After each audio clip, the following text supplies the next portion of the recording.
নমস্কার, আপনারা দেখছেন শেফিল্ড টাইমস। আমি আপনাদের সঙ্গে মেঘদূত রায়। এতক্ষণে এই খবরটা আপনারা পেয়ে গিয়েছেন। গতকাল সন্ধ্যা নাগাদ যে খবরটা নিয়ে তোলপাড় হয়েছে হাওড়া পুরসভা এলাকার জুড়ে, খবর তাহলে কোনটা? আপনারা নিশ্চয়ই এটাও বুঝতে পারছেন। খবরটা হলো সেটাই যে হাওড়া পুরসভার চেয়ারম্যানের পদ থেকে পদত্যাগ করেছেন নামী চিকিৎসক ডাক্তার সুজয় চক্রবর্তী। তিনি কেন পদত্যাগ করলেন এ বিষয়ে জানতে চাইলে তিনি বলেছেন তিনি ব্যক্তিগত কারণে পদত্যাগ করছেন। 25 তারিখ, মানে আজকে হলো 26 তারিখ অ্যাকচুয়ালি আমার এইচএমসি যে চেয়ারম্যান পদ থেকে আমার রেজিগনেশন 25 তারিখে আমি আমাদের মাননীয় মন্ত্রী ফিরাদ হাকিম সাহেবকে আমি পাঠিয়ে দিয়েছিলাম, এবং সেটা আমি আমাদের কর্পোরেশনের কমিশনার ম্যাডামকে আমার কপি পাঠানো হয়েছে। তো বেসিক্যালি সম্পূর্ণ ব্যক্তিগত কারণের জন্য আমি এটা একটা সিদ্ধান্তে, আপনারা জানেন এর আগেও আমি একবার রেজিগনেশন দিয়েছিলাম, তখন সেটা যে কোনো কারণেই হোক সেটা অ্যাকসেপ্টেড হয়নি। তো এবারে আমি রেজিগনেশন দিয়েছি এবং সেটা আমি মাননীয় মন্ত্রীর কাছে, আমাদের দপ্তরের মন্ত্রীর কাছে পাঠিয়ে দিয়েছি এবং আমি ওনাকে অনুরোধ করেছি যেন সেটা গৃহীত হয় বা সেটা অ্যাকসেপ্ট হয়। এটাই বলছি। দেখুন, এটা আমি আবারও বলছি, এটা সম্পূর্ণ আমি ব্যক্তিগত রিজন, ব্যক্তিগত কারণে আমি এটা ছেড়েছি। ব্যক্তিগত মানে ব্যক্তিগতই হবে, এখানে আর কোনো রিজনের মধ্যে আমি যাব না। বাট একটাই কারণ হচ্ছে, এটা আমার সম্পূর্ণ পার্সোনাল রিজনের জন্য আমি ওই 25 এই চিঠিটা এটা আমি পাঠিয়ে দিয়েছি। এটা আপনার দলের তরফ থেকে একটা বলা হয়েছিল যে পাঠানো রয়েছে।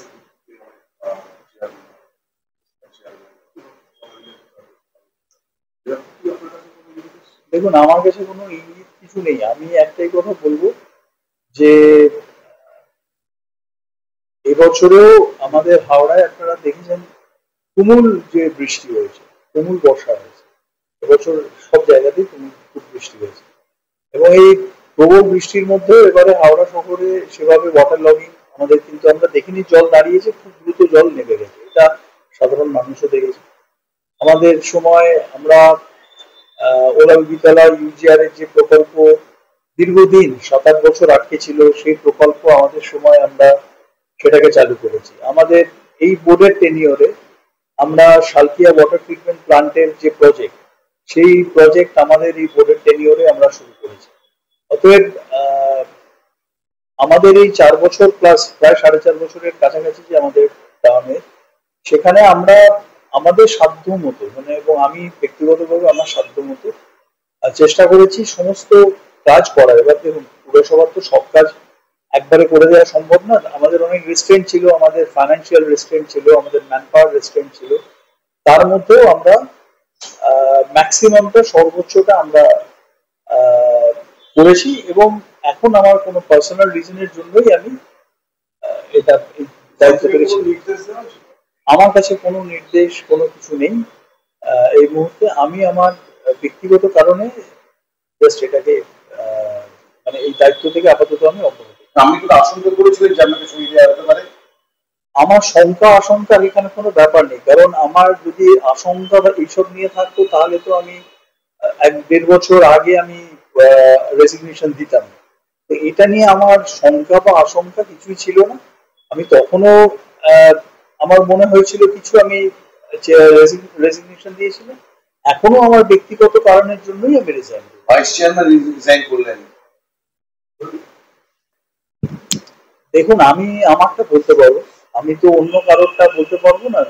ভাইস চেয়ারম্যান রিজাইন করেছে, সেটা আপনারা জানেন। তিনি তার পদত্যাগ পত্র পাঠিয়েছেন, সেটা তার ব্যক্তিগত ব্যাপার, তিনি বলতে পারবেন সে ব্যাপারে, বা দলের কি নির্দেশ সেটা ছিল। আমার ক্ষেত্রে আমি বলতে পারি এটা আমার সম্পূর্ণ ব্যক্তিগত সিদ্ধান্ত।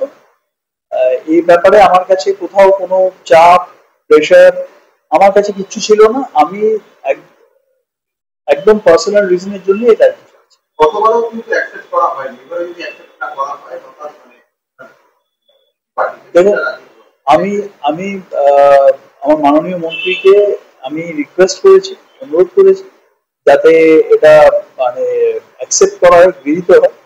আমি আশা করব সেটা, কারণ আমি একবার করেছিলাম, আমি সেটা যে কোনো কারণেই হোক আমি সেটা অ্যাকসেপ্টেড হয়নি। আমি এবারে আমি ওই জন্য আমি অনুরোধ করেছি যাতে এই রেজিগনেশনটা অ্যাকসেপ্ট করা হয়। এখন সুজয় বাবুর এই পদত্যাগকে ঘিরে খুব যে চাঞ্চল্য ছড়িয়েছে হাওড়া পুরসভা এলাকায় বসবাসকারী মানুষের মধ্যে, খুব বড় একটা আলোড়ন সৃষ্টি হয়েছে এমনটা কিন্তু নয়, কিন্তু আলোচনা শুরু হয়েছে, আলোড়ন হয়নি, আর হওয়ার কথাও নয়। কেন কথা নয়? কারণ পেশাগত দিক থেকে তিনি একজন নামী চিকিৎসক হিসেবে তার বাজারে যথেষ্ট সুনাম রয়েছে। আবার রাজনীতির সঙ্গে তার কোনো কালেই যে খুব বেশি একটা সম্পর্ক ছিল এমনটাও নয়। একজন চিকিৎসার ছাত্র হিসাবে, চিকিৎসক জগতের মানুষ হিসাবে তার যে পরিচিতি ছিল সেই পরিচিতিটাতেই তিনি আবার পুনরায় প্রত্যাবর্তন করেছেন। এই খবরে যে অনেকেই খুব ভেঙে পড়বেন এমনটাও নয়, কারণ আদপে তিনি তৃণমূল কংগ্রেসের সঙ্গে কোনো কালেই প্রথম সারিতে ছিলেন না, আবার তৃণমূল কংগ্রেসের নেতৃত্বস্থানীয় ব্যক্তি ছিলেন এমনটাও নয়।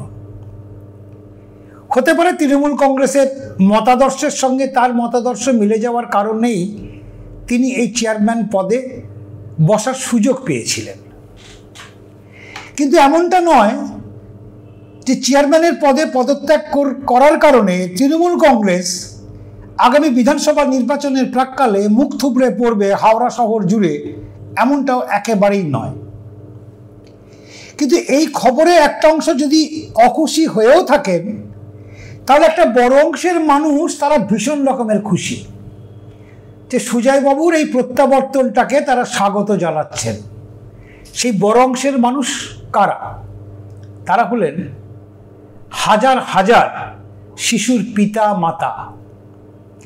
কারণ সুজয়বাবু হাওড়া পুরসভার যতদিন চেয়ারম্যানের পদে ছিলেন, এটা বাজারের একটা খবর ছিল, লোকমুখে খবর ছিল, তিনি সেইভাবে আর চিকিৎসায় মনোনিবেশ করতে পারতেন না।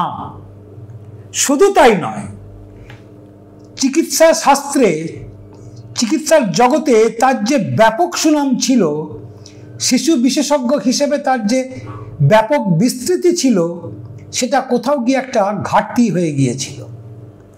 এখন তিনি পুনর্বার আবার তার নিজের জগতে ফিরে এলে সেই ক্ষেত্রে অবশ্যই উপকৃত হবেন একটা বড় অংশের বাবা মারা, কারণ তারা আশ্বস্ত হবেন তার শিশুর চিকিৎসাটা এবার হয়তো ঠিকঠাক হবে, কারণ ডাক্তারবাবুর সাথে আর হাওড়া পুরসভার কোনো সম্পর্ক এই মুহূর্তে নেই, বা সেই সম্পর্ক ছিন্ন হয়েছে বলে। এখন একটা ছোট্ট ফিরে দেখা ঘটনার কথা বলি। সালটা ইংরাজি 2013, হাওড়া পুরসভার নির্বাচন। সেই হাওড়া পুরসভার নির্বাচনে কে মেয়র হবেন এইটা নিয়ে যখন হাওড়া পুরসভা জুড়েই একটা চাঞ্চল্য ছড়াচ্ছে, মেয়রের পদে কে আসীন হতে পারেন এটা নিয়ে যখন সরগরম হাওড়া শহরের রাজনীতি, সেই সময় যার কাছে এই প্রথম প্রস্তাবটা আসে তিনি ডাক্তার সুজয় চক্রবর্তী।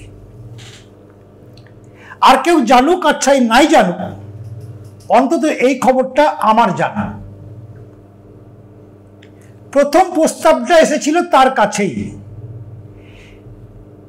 একই রকম ভাবে এই খবরটাও আপনারা কতটা জানেন বা জানেন না, আমার জানার নেই, সুজয়বাবু সেদিন কিন্তু এই চিকিৎসা জগৎ ছেড়ে এই রাজনীতির ময়দানে নামবেন না বলেই তিনি কারণ দেখিয়ে এই পদ থেকে তিনি অব্যাহতি নিয়েছিলেন, সরে গিয়েছিলেন।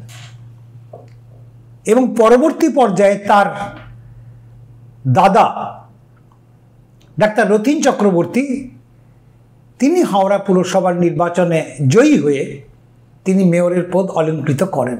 যদিও তিনি এখন অতীত, তিনি এখন বিজেপিতে নাম লিখিয়েছেন। তার যে ছেড়ে যাওয়া পদ, যদিও তিনি মেয়র ছিলেন, পরবর্তীকালে হাওড়া পুরসভায় ভোট না হওয়ার কারণে, নির্দিষ্ট সময়ে ভোট না হওয়ার কারণে হাওড়া পুরসভার চেয়ারম্যানের পদ নেন ডাক্তার হাওড়া পুরসভার চেয়ারম্যানের পদে বসেন ডাক্তার সুজয় চক্রবর্তী। একটা প্রশাসনিক পদ কিভাবে চালাতে হয় সে সম্পর্কে তার যথেষ্ট অভিজ্ঞতাও নেই। এই ধরনের পদগুলো চালানোর ক্ষেত্রে যে অভিজ্ঞতা থাকা দরকার সেই দিক থেকে বিচার করলে সেই দিক থেকে তার অভিজ্ঞতার ভাড়া ছিল সম্পূর্ণভাবে শূন্য। কিন্তু তারপরেও কেন তাকে তৃণমূল কংগ্রেস অনুমোদন দিল এই পদে বসার, তার একটা মাত্র কারণ, এবং একমাত্র কারণ হলো তার ভাবমূর্তিটা ভীষণ স্বচ্ছ। তিনি একজন চিকিৎসক জগতের মানুষ, নামী চিকিৎসক, খুব বড় পরিবারের সন্তান, এবং সর্বোপরি তার সঙ্গে কোনো দুর্নীতির যোগ নেই। এই ভাবমূর্তিটাকে কাজে লাগাবার জন্য তাকে এই পদে বসানো হয়েছিল। আর তিনিও ধেই ধেই করে নাচতে নাচতে গিয়ে এই পদে গিয়েই বসে গিয়েছিলেন। চিকিৎসক জগতের তার যে পাওয়া সম্মান, সে সম্মানটাকে একটু দূরে সরিয়ে রেখে তিনি এই আলংকারিক এই যে পদ, সেই পদটাই তার কাছে গ্রহণযোগ্য মনে হয়েছিল। এখন ডাক্তার সুজয় চক্রবর্তীর এই সিদ্ধান্তে কারো সর্বনাশ, কারো পৌষ মাস, সেটা আমাদের জানা নেই। কিন্তু এটা ভীষণ রকমভাবে জানার আছে, বা আপনারা অনেকেই জানেন, যারা প্রতিদিন রাজ্য রাজনীতির খবর রাখেন তারা জানেন যে বিশ্লেষণ সমীক্ষা বলছে যে 2024 লোকসভা নির্বাচনের যে ফল, সারা পশ্চিমবাংলা জুড়ে যে ফল, সেই ফলের নিরিখে পুরসভা এলাকাগুলোতে তৃণমূল কংগ্রেস বিজেপির থেকে অনেকটা পিছিয়ে পড়েছে। শহরাঞ্চল এলাকাগুলো, আধা শহর এলাকাগুলো অনেকটা পিছিয়ে পড়েছে। যে কারণে কয়েকদিন আগেই আমরা একটা খবর দেখেছিলাম যে 2026 বিধানসভা নির্বাচনের ঠিক প্রাক্কালে প্রায় 50টারও বেশি পুরসভার চেয়ারম্যানদেরকে তাদের পদ থেকে সরিয়ে দেওয়া হতে পারে। কারণ এই পদগুলো কার্যত দলের সংগঠনকে মজবুত করবার জন্য একটা বড় ভূমিকা পালন করে। কিন্তু এই ক্ষেত্রে সুজয়বাবুকে দিয়ে সংগঠনের সেই কাজটা কোনোভাবেই করা সম্ভব ছিল না। সুজয়বাবু যত বড় চিকিৎসকই হন না কেন, রাজনীতির ময়দানে তিনি একেবারে দুগ্ধপোষ্য শিশু। রাজনীতির যে কচকচানি, রাজনীতির মধ্যে অন্তর্নিহিত যে রাজনীতি, তার যে সমীকরণ, সেটা সুজয়বাবুর পক্ষে ধরাটা ভীষণ মুশকিল। সুজয়বাবুর নাড়ি টিপে কোনো একজন শিশুর শারীরিক অবস্থাটা পর্যবেক্ষণ করতে কয়েক সেকেন্ড লাগতে পারে, কিন্তু একটা পুরসভা এলাকার মধ্যে যে রাজনীতিগুলো চলে, সেই রাজনীতিটা সুজয়বাবুর নাড়ি টিপে দেখার বলার ক্ষমতা বছরের পর বছর চেষ্টা করেও পারেননি, কারণ তার অভিজ্ঞতার ভাড়ার বড় শূন্য ছিল। আর তিনি এটা একেবারে নিশ্চিত হয়ে গিয়েছিলেন যে 2026 বিধানসভা নির্বাচনের আগে তার এই পদ থাকবে না। তার থেকে আগে ভাগে সম্মান বাঁচিয়ে এই পদ থেকে বিদায় নেওয়াই অনেক ভালো, তাহলে সম্মানটা বোধহয় কোথাও গিয়ে বেঁচে যাবে। আবার রাজনৈতিক মহলের একটা অংশের মানুষ মনে করছেন একেবারেই তা না। সুজয়বাবুর কাছে ইতিমধ্যেই কানে এই খবরটা পৌঁছে দিয়েছেন এমন একজন ব্যক্তি, যিনি বলেই দিয়েছেন যে আপনি পদত্যাগ করুন। কার্যত পদত্যাগ করা ছাড়া সুজয়বাবুর কাছে আর অন্য কোনো পথ খোলা ছিল না, যে কারণে তিনি পদত্যাগ করতে বাধ্য হয়েছেন। হাওড়া পুরসভার ইতিহাসটা যদি আপনারা একটুখানি ফিরে দেখার চেষ্টা করেন, তাহলে দেখবেন 2013 হাওড়া পুরসভার শেষ নির্বাচন হয়েছে।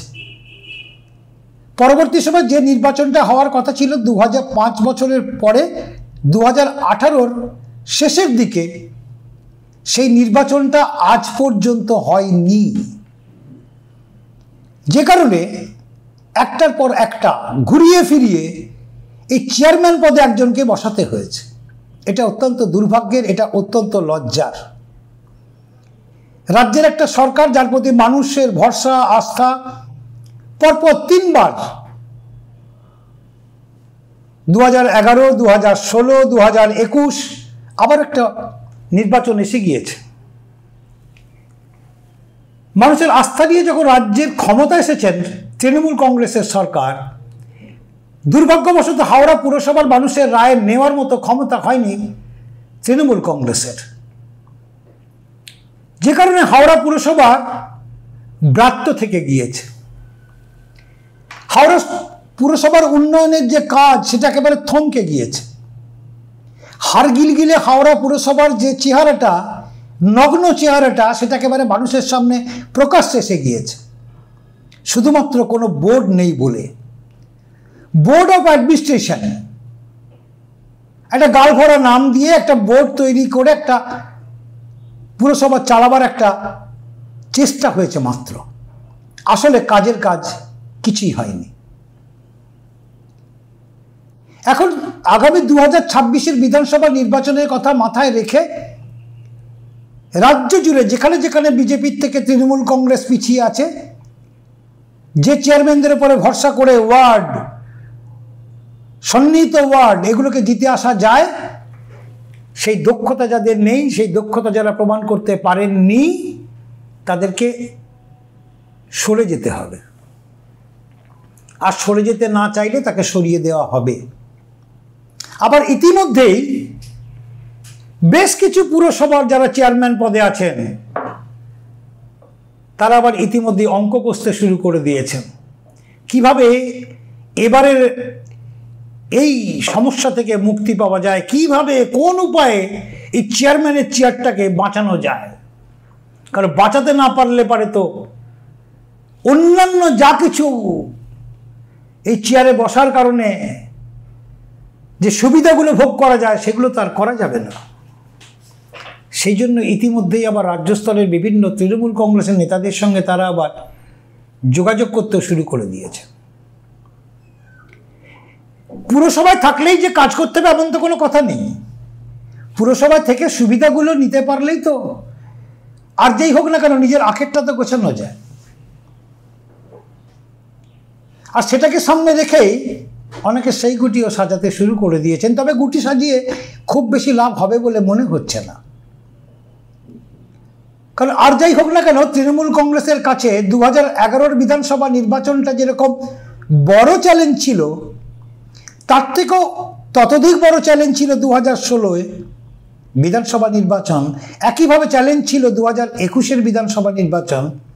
2026-এর আসন্ন বিধানসভা নির্বাচন তৃণমূল কংগ্রেসের আগের 3টে বিধানসভার নির্বাচনের যে চ্যালেঞ্জ, সব চ্যালেঞ্জগুলোকে এক জায়গায় করলে যে চ্যালেঞ্জটা হয়, সেই চ্যালেঞ্জ এখন তৃণমূল কংগ্রেসের সামনে। অতএব এই ভোট বৈতরণী পার হতে তৃণমূল কংগ্রেসকে যা করার সেটা করতেই হবে। আর সেটা সম্ভবত বুঝে গিয়েছেন দলের নিচু স্তরের কর্মীরা পর্যন্ত। একেবারে দলের নিচু স্তরের কর্মীরা পর্যন্ত এই খবরটা তারা পেয়ে গিয়েছেন। বেশ কিছু পুরসভা আছে যে পুরসভার চেয়ারম্যানের প্রতি এলাকার মানুষ, পুরবাসীদের কোনো আস্থা নেই, দলের মধ্যে কোনো আস্থা নেই, আবার অনেকের বিশ্বাসযোগ্যতাও নেই। আর যে কারণে ইতিমধ্যেই 50টারও বেশি পুরসভার চেয়ারম্যানদের সরিয়ে দেওয়া হবে, এই খবর পেয়েই অনেকের মাথার চুল একেবারে সোজা হয়ে গিয়েছে। যদি পদটা চলে যায়, মোহময়ী একটা পদ, এই পদে না থাকলে অনেক সমস্যা হবে আগামী দিনে।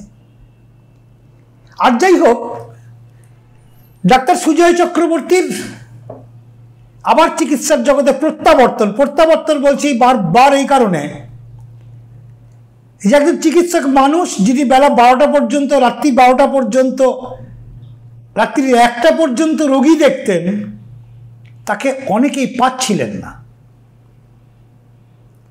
অনেকেই বিপদগ্রস্ত হয়ে পড়েছিলেন। আর যাই হোক, সেই একটা বড় অংশের বাবা মা যারা ভরসা করতে পারেন সুজয়বাবুকে তাদের সন্তানের চিকিৎসার বিষয়ে, চিকিৎসার ব্যাপারে, তারা অন্তত আশ্বস্ত হয়েছেন যে এবার বোধহয় ডাক্তার সুজয় চক্রবর্তীকে পুরনো ফর্মে দেখা যাবে চেম্বারগুলোতে। কারণ হাওড়া পুরসভার চেয়ারম্যান থাকাকালীন সুজয়বাবু খুব খুব বড় বড় কয়েকটা উল্লেখযোগ্য কাজ করেছেন এমনটা তিনি দাবি করতে পারবেন না, এমনটা তিনি দাবি করতে পারবেন না। কারণ হাওড়া পুরসভার জঞ্জাল সমস্যা ছিল, আজও আছে। হাওড়া পুরসভার পানীয় জলের সমস্যা আগেও ছিল, আজও আছে। হাওড়া পুরসভায় অবৈধ নির্মাণের সমস্যা আগে ছিল, আজও আছে। হাওড়া পুরসভার রাস্তাঘাটের জরাজীর্ণ দশা আগেও ছিল, এখনো আছে। তাহলে পুরো পরিষেবা বলতে কি বোঝায়? পুরো পরিষেবা বলতে যা যা বোঝায় তার একটাও পুরবাসীরা পাচ্ছেন না, মানে চাহিদা অনুযায়ী পাচ্ছেন না। আবার পুরবাসীদের যে আকাশ কুসুম কল্পনা আছে এমনটাও নয়, যা পাচ্ছেন তাতেই খুশি। একটু ভালো পেলে আর একটু ভালো হয়, আর একটু স্বাচ্ছন্দ্যে জীবনযাপন করতে পারেন। খুব স্বাভাবিকভাবে এক হাওড়া পুরসভায় নির্বাচন না হওয়া 2018 থেকে 2025 7টা বছর অতিক্রান্ত। আর মাঝে মাঝে বেশ কিছু তৃণমূল কংগ্রেসের ভুইফোর নেতা আছেন যারা বাজার গরম করবার জন্য, কর্মীদের মনোবল ফিরিয়ে আনার জন্য সেই 2019 সাল থেকে শুরু করেছেন। এই নির্বাচন হলো বলে, এই নির্বাচন এসে গেল বলে, এই নির্বাচন হওয়ার শুধু অপেক্ষা, শুধু ঘোষণা বাকি, এই বলে বলে দলের কর্মীদের মনোবল বাড়াতে বাড়াতে এমন জায়গায় গেছে কর্মীদের মনোবল এখন একেবারে তলানিতে চলে গিয়েছে। কারণ তারা বুঝে গিয়েছেন যে হাওড়া পুরসভার নির্বাচন অত সহজ ব্যাপার নয়। আর যারা এটা বলছেন যে নির্বাচন হবে, নির্বাচন আসন্ন, এই কথাটা যারা এতদিন ধরে বলে গিয়েছেন, আমার মনে হয় তাদেরও কিছু জ্ঞানের অভাব আছে, যে কারণে তারা মানুষের কাছে, তার দলের কর্মীদের কাছে পরিষ্কার করে খোলসা করে বলতে পারেননি যে হাওড়া পুরসভা নির্বাচনটা কেন হচ্ছে না বা কেন করা যাচ্ছে না, এই সম্পর্কে কোনো ধারণাও তারা দিতে পারেননি। শুধু সময়টা নিয়ে গিয়েছেন। 18 সালে নির্বাচন হওয়ার কথা, কবে হবে? লোকসভা নির্বাচন 2019, তারপরেই হবে হাওড়া পুরসভার নির্বাচন। 2019-এর লোকসভা নির্বাচন হয়ে গিয়েছে, হাওড়া পুরসভার নির্বাচন হয়নি। যখন হয়নি তখন আবার মানুষ জানতে চেয়েছেন, দলের নেতাদের কাছে জানতে চেয়েছেন, তখন আবার তারা বলেছেন 2021-এর বিধানসভা নির্বাচন আসন্ন, সেটা হয়ে যাওয়ার পরে আবার হবে হাওড়া পুরসভার নির্বাচন। 2021-এর নির্বাচন হয়ে গিয়েছে, নতুন সরকার ক্ষমতায় এসে গিয়েছে, তারপরও নির্বাচন হয়নি। আসলে মানুষের রায়টা নেওয়ার ক্ষেত্রে কোথাও বোধহয় গিয়ে একটা আশঙ্কা আছে শাসক দলের, যে কারণে নির্বাচনটা বিষবাও জলে চলে গিয়েছে। আর যত দিন যাচ্ছে একটা করে চেয়ারম্যান বদল হচ্ছে, নাহলে চেয়ারম্যান পদত্যাগ করছেন, আর হাওড়া পুরো এলাকার মানুষের নাবিশ্বাস উঠছে।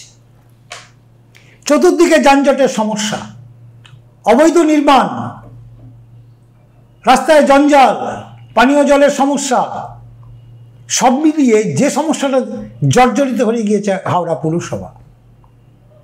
অনেক বর্ষিয়ার নেতা বা তারা বলছেন যে হাওড়া পুরসভা, যদিও এটা সম্প্রচারযোগ্য শব্দ নয় তবু বলি, অনেকেই বলছেন এটা, অনেকে মনে করেছেন বিধবার সম্পত্তি, যা খুশি তাই করা যায়, এবং সেই লুটতরাজের কাজটা হয়েছে এতদিন ধরে।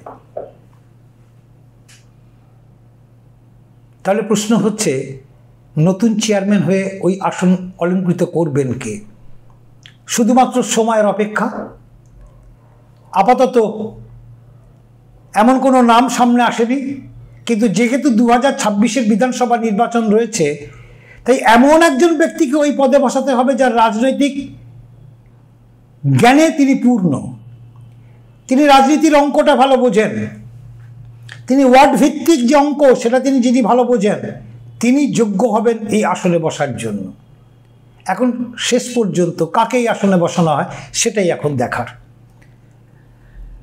আপনারা প্রত্যেকে ভালো থাকুন, আপনারা প্রত্যেকে খুব খুব ভালো থাকুন, সুস্থ থাকুন। আজ এই পর্যন্তই, নমস্কার। আপনি কি জটিল কিছু সমস্যায় ভুগছেন? সমাধান পেতে চান? যোগাযোগ করুন প্রখ্যাত জ্যোতিষ ও তান্ত্রিক মনসারাম ভট্টাচার্যের কন্যা মনসা কন্যার সাথে। প্রখ্যাত জ্যোতিষ ও তান্ত্রিক মনসা কন্যা হাওড়া জানবাড়ি ও হাতিবাগানের নিজস্ব মন্দিরেও বসেন। যোগাযোগ 9830106967 আর 9239655323।